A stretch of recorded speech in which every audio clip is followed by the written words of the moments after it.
Hello സുഹൃത്തുക്കളെ, ഞങ്ങളിപ്പോൾ ഏകദേശം ഒരു 12,000 അല്ലാച്ച ഒരു 13,000 അടി ഹൈറ്റിലുള്ള ഒരു യാത്രയാണ്.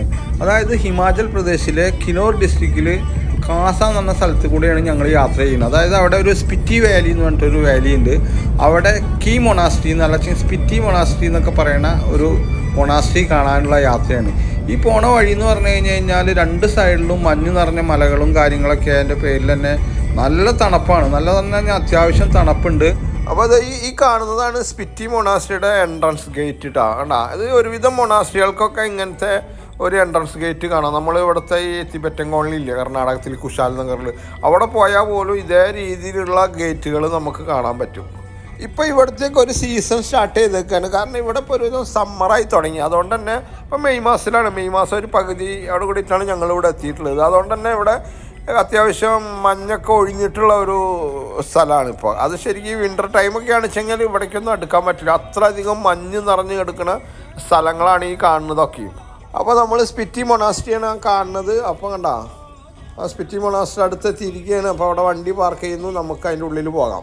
അപ്പോൾ ഇതാണ് കീ മൊണാസ്ട്രി. കീ മൊണാസ്ട്രിയുടെ മുകളിലാണ് ഞങ്ങളുള്ളത്. അതായത് ഇതിനെയാണ് സ്പിറ്റി മൊണാസ്ട്രി എന്നൊക്കെ പറയുന്നത്. ഈ ഒരു സ്ഥലത്ത് തന്നെയാണ്. ഈ മൊണാസ്ട്രി ഒരു സംഭവം തന്നെയാണ് കേട്ടോ. ഈ മൊണാസ്ട്രി ഏകദേശം ഒരു 13,660 അടി ഹൈറ്റിലാണ് ഈ ഒരു മൊണാസ്ട്രി ഉള്ളത്. ഇതിൻ്റെ മുകളിലെത്തിയപ്പോഴേ ഓക്സിജൻ കണ്ടൻറ്റ് കുറച്ച് കുറവാണ് കേട്ടോ. അതുകൊണ്ട് തന്നെ കുറച്ചൊരു ബുദ്ധിമുട്ട് ഫീൽ ചെയ്യുന്നുണ്ട്.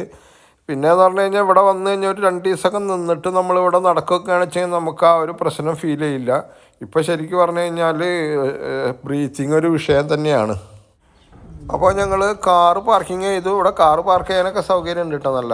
ഇപ്പം ഇനിയിപ്പോൾ ഇതിൻ്റെ മുകളിലേക്ക് കയറണം, ഇത്രയും ഹൈറ്റ്സിലേക്ക് നടന്ന് കയറണം. അതൊരു ചെറിയൊരു ബുദ്ധിമുട്ടാണ്. കാരണം നമ്മളെ നാട്ടിലാണെന്ന് വെച്ചാൽ നടന്ന് കയറാൻ ബുദ്ധിമുട്ടില്ല. ഇവിടെ ഈ ഓക്സിജൻ കണ്ടൻറ്റ് കുറവായ കാരണം ബ്രീത്തിങ് ഒക്കെ ഭയങ്കരമായിട്ട് ബുദ്ധിമുട്ടും. പ്രത്യേകിച്ച് ഇങ്ങനെ നടക്കാൻ തന്നെ ബുദ്ധിമുട്ടാണ് ബ്രീത്തിങ് ഓക്സിജൻ കണ്ടൻറ്റ് കുറവുള്ള സ്ഥലങ്ങളിൽ. അവിടെ ഇങ്ങനെ നടന്ന് കയറുക എന്ന് പറയുമ്പോൾ വലിയൊരു ബുദ്ധിമുട്ട് തന്നെയാണ്.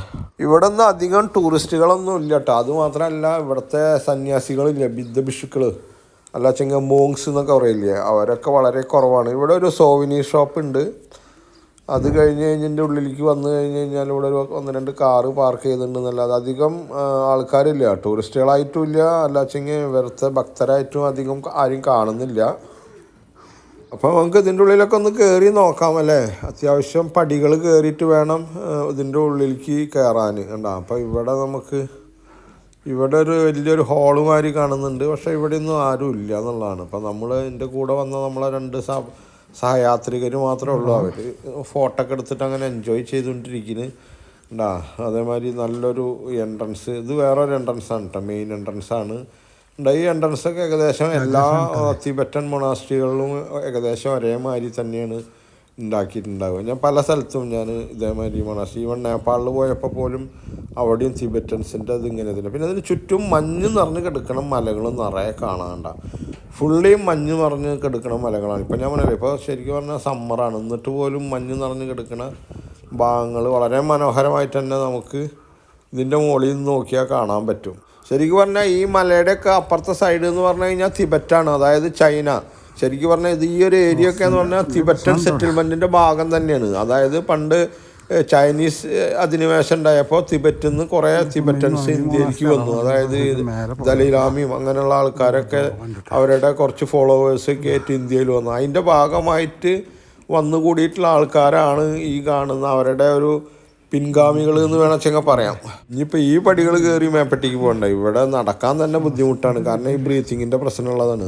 പ്രത്യേകിച്ച് ഈ കയറ്റം കയറുക എന്നൊക്കെ പറയുമ്പോഴേ വല്ലാണ്ട് കഥക്കിയാണ് നമ്മൾ. എന്തായാലും കയറിയല്ലേ പറ്റുള്ളൂ, ഇവിടെ വന്നതല്ലേ, എന്തായാലും കയറി നോക്കുക. അതുമാത്രമല്ല രാജു വിളിച്ചു പറഞ്ഞ് അവിടെ നല്ലൊരു വ്യൂ പോയിന്റ് ഉണ്ടെന്ന്. അപ്പോൾ എന്തായാലും ഒന്ന് പോയി കുറച്ച് വീഡിയോ അവിടെ നിന്ന് എടുക്കാം. അപ്പോൾ നമ്മളെ സുഹൃത്തുക്കളായിട്ടുള്ള രാജേഷും ദിനേഷും ഫോട്ടോ എടുത്ത് ആറാടാണ്. കാരണം അത്രയും നല്ല ലൊക്കേഷനാണ് ഫോട്ടോ എടുക്കാൻ. ഈ മൊണാസ്ട്രീനെ തൊട്ടുരുമ്മിക്കൊണ്ട് തന്നെയാണ് സ്പിറ്റി റിവർ ഒഴുകിക്കൊണ്ടിരിക്കുന്നത് കണ്ട. അത് കൂടാണ്ട് അതിൻ്റെ അപ്പുറത്തായിട്ട് നല്ല മഞ്ഞ് നിറഞ്ഞ് കിടക്കണ മലകളും നമുക്ക് കാണാൻ പറ്റും കണ്ട. വളരെ മനോഹരമായിട്ടുള്ളൊരു കാഴ്ച എന്ന് വേണമെച്ചാൽ പറയാം. അതുമാതിരി ഇതിനോട് ചേർന്നിട്ട് തന്നെ കുറച്ച് കൃഷിയിടങ്ങൾ ഇട്ടാ. അത് നെല്ലാണോ രായി അന്ന് നമുക്ക് പറയാൻ പറ്റില്ല. കാരണം ഇവിടെ മഞ്ഞുള്ള തണവുള്ള ഒരു സ്ഥലമാണല്ലോ. അതുകൊണ്ട് ഇവിടുത്തെ ക്രോപ്പ് എന്താണെന്ന് അറിയില്ല. പക്ഷെ വളരെ മനോഹരമായിട്ടുള്ള ഒരു അടിപൊളി വ്യൂ ആണ് ഈ ഒരു ഏരിയയിലേക്ക് വന്നു കഴിഞ്ഞാൽ നമുക്ക് കാണാൻ പറ്റുക. കണ്ട അതേമാതിരി ഈ നദിയിൽ ഇപ്പം മഞ്ഞുരുകിയിട്ടുള്ള വെള്ളമാണ് കേട്ടോ ഒഴുകിക്കൊണ്ടിരിക്കുന്നത്. മഴക്കാലത്ത് മഴവെള്ളം ആയിരിക്കും. ഇനിയിപ്പോൾ നമുക്ക് അകത്ത് പോയി നോക്കാം. അപ്പോൾ നമ്മൾ കീ മൊണാസ്ട്രിയുടെ ഉള്ളിലേക്ക് കടന്നേക്കാണ്. ഇതിൻ്റെ ഉള്ളിലേക്ക് കടന്നു കഴിഞ്ഞാൽ വളരെ മനോഹരമായിട്ട് ഗോൾഡൻ കളറിലുള്ള ലൈഫ് വീൽസ്, അതായത് ജീവിതചക്രങ്ങൾ എന്ന് പറയും. ഇത് നമ്മളെ ഈ ബുദ്ധമത വിശ്വാസികൾ ഇതിങ്ങനെ തിരിച്ചുകൊണ്ട് നടക്കും. അത് അവരുടെ ഒരു വിശ്വാസത്തിൻ്റെ ഭാഗമാണ്. കണ്ടാ, നമ്മൾ ഇവരുടെ പ്രാർത്ഥന ഹാളിലേക്ക് വന്നേക്കുന്നുണ്ട്, അതായത് പ്രയർ ഹാള്. ഇവിടെ നിന്ന് ഇതിൻ്റെ ഉള്ളിലേക്ക് കടന്നു കഴിഞ്ഞപ്പോൾ ഉണ്ടല്ലോ വളരെ പോസിറ്റീവ് എനർജിയാവും. എന്ന് മാത്രമല്ല വളരെ സൈലൻറ്റ്, വളരെ പീസ്ഫുള്ളായിട്ടുള്ള ഒരു സ്ഥലം. അതുമാത്രമല്ല ഇപ്പോൾ ഇവിടെ ഒരു ബുദ്ധസന്യാസിമാരൊന്നും കാണുന്നില്ല. എനിക്ക് തോന്നുന്നു അവരുടെ ടൈം ഉണ്ടാവുമല്ലോ എല്ലാറ്റിനും, ഈ പ്രാർത്ഥനയ്ക്കൊക്കെ ഒരു ടൈം ഉണ്ടാവും. ആ ടൈമിലാവും വരിക. ഇപ്പോൾ ആരും ഇല്ല. പക്ഷേ അവിടെ ഒരു സൈഡിലൊരു പെൺകുട്ടി ഇരുന്ന് പ്രാർത്ഥിക്കുന്നുണ്ട്. അപ്പോൾ ഞങ്ങളവിടെ ചെന്നിരിക്കാൻ ശ്രമിച്ചു. പക്ഷേ അവർ സമ്മതിച്ചില്ല. അതായത് ബുദ്ധ ഭിക്ഷുക്കൾക്ക് മാത്രമേ അവിടെ ചെന്നിരുന്ന് പ്രാർത്ഥിക്കാനൊക്കെ പാടുള്ളൂ. ഹിമാചലിലുള്ള ഈ കാസ കൽപ്പ എന്നൊക്കെ പറയണത് ഈ കിനോർ ഡിസ്ട്രിക്റ്റിലാണുള്ളത്. ഈ കിനോർ ഡിസ്ട്രിക്റ്റ് എന്ന് പറഞ്ഞു കഴിഞ്ഞാൽ ചൈനയുടെ അതിർത്തി പ്രദേശങ്ങളാണ്. അതായത് ചൈനയുടെ അപ്പുറത്തെ സൈഡ് ചൈനയാണ്. ചൈന എന്ന് പറയാൻ പറ്റില്ല, മുന്നത്തെ തിബറ്റ്. അപ്പോൾ തിബറ്റിൽ ചൈനീസ് അധിനിവേശം ഉണ്ടായപ്പോൾ ഒരുപാട് തിബറ്റൻസ് ഇന്ത്യയിലേക്ക് അഭയം പ്രാപിച്ചു വന്നിട്ടുണ്ട്.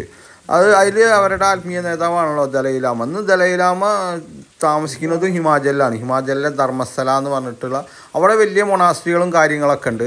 അവിടെയാണ് ഇപ്പോൾ ദലൈലാമ ഉള്ളത്. അപ്പോൾ ദലൈലാമയുടെ ഫോളോവേഴ്സാണ് അധികം ഈ ഇന്ത്യയിലെ പല ഭാഗങ്ങളിലും ഉണ്ട്. ഇപ്പോൾ നമുക്ക് കർണാടകത്തിൽ കുശാൽ നഗറിലൊക്കെ ഇതേമാതിരി നമുക്ക് ഇവരെ കാണാൻ പറ്റും. ഹിമാചലിൽ നമ്മൾ വന്നു കഴിഞ്ഞാൽ ഇവിടെ ദലൈലാമയുടെയും ഈ തിബറ്റൻസിൻ്റെ ഒക്കെ സ്വാധീനം വളരെ കൂടുതലാണെന്ന് നമുക്ക് തോന്നിപ്പോകും. കാരണം വെച്ചെങ്കിൽ ഇവിടെ വന്നു കഴിഞ്ഞപ്പോൾ ഈ കിനോർ ഡിസ്ട്രിക്റ്റിലൊക്കെ മിക്ക ഏരിയയിലും, പ്രത്യേകിച്ച് പറയുകയാണെന്ന് വെച്ചെങ്കിൽ ഹിൽ സ്റ്റേഷൻ എന്ന് പറയുമ്പോൾ അധികം മഞ്ഞ് നിറഞ്ഞ് കിടക്കുന്നതും അത്രയും ഹൈറ്റ്സിലൊക്കെ ഈ തിബറ്റൻസിൻ്റെ മൊണാസ്ട്രികളും ക്ഷേത്രങ്ങളൊക്കെ തന്നെയാണ്. അതുമാത്രമല്ല ഇപ്പോൾ നമ്മൾ ഹിമാചലിൽ തന്നെ പല സ്ഥലങ്ങളിലും ഈ തിബറ്റൻസിൻ്റെ കോളനികളും ഇപ്പോൾ ദലൈലാമ തന്നെ ഹിമാചലിലാണല്ലോ ഉള്ളത്. അപ്പോൾ അവരുടെ ഒരു സ്വാധീനം ശരിക്കും പറഞ്ഞാൽ ഹിമാചലിൽ വളരെ അധികമുണ്ട്. അതേമാതിരി നമ്മൾ താഴ്ത്തേക്ക് വരുന്ന താഴ്ന്ന പ്രദേശങ്ങളിൽ, ഹിമാചലിലെ താഴ്ന്ന പ്രദേശങ്ങളിലൊക്കെ വരുമ്പോൾ അവിടെ ഹിന്ദു ക്ഷേത്രങ്ങളും അതേമാതിരി ബുദ്ധക്ഷേത്രങ്ങളും ഉണ്ട്. അതൊക്കെ എന്ന് പറഞ്ഞു കഴിഞ്ഞാൽ ഇന്ത്യൻ കൾച്ചറിൻ്റെ ഭാഗമായിട്ടുള്ള കുറച്ച് ക്ഷേത്രങ്ങളും കാര്യങ്ങളൊക്കെയാണ്.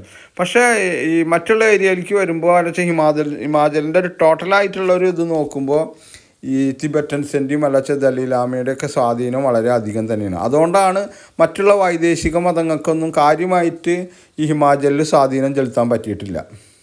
അപ്പോൾ ഇതൊക്കെയാണ് സ്പിറ്റി വാലി കീ മൊണാസ്ട്രിയുടെ കാഴ്ചകളും വിശേഷങ്ങളൊക്കെ. അപ്പോൾ എൻ്റെ ഈ ഒരു കൊച്ചു വീഡിയോ നിങ്ങൾക്ക് എവർക്കും ഇഷ്ടപ്പെട്ട് കാണുമെന്ന് വിശ്വസിക്കുന്നു. കൂടാതെ ഇതുവരെ എൻ്റെ യൂട്യൂബ് ചാനൽ സബ്സ്ക്രൈബ് ചെയ്യാൻ വിട്ടുപോയവരും ആദ്യമായിട്ട് കാണുന്നവരും മറക്കാതെ സബ്സ്ക്രൈബ് ചെയ്യുക. കൂടാതെ അടുത്ത ഒരു കൊച്ചു വീഡിയോ ആയിട്ട് വരുന്നത് വരെ നിങ്ങൾക്ക് എവർക്കും നന്ദി, നമസ്കാരം.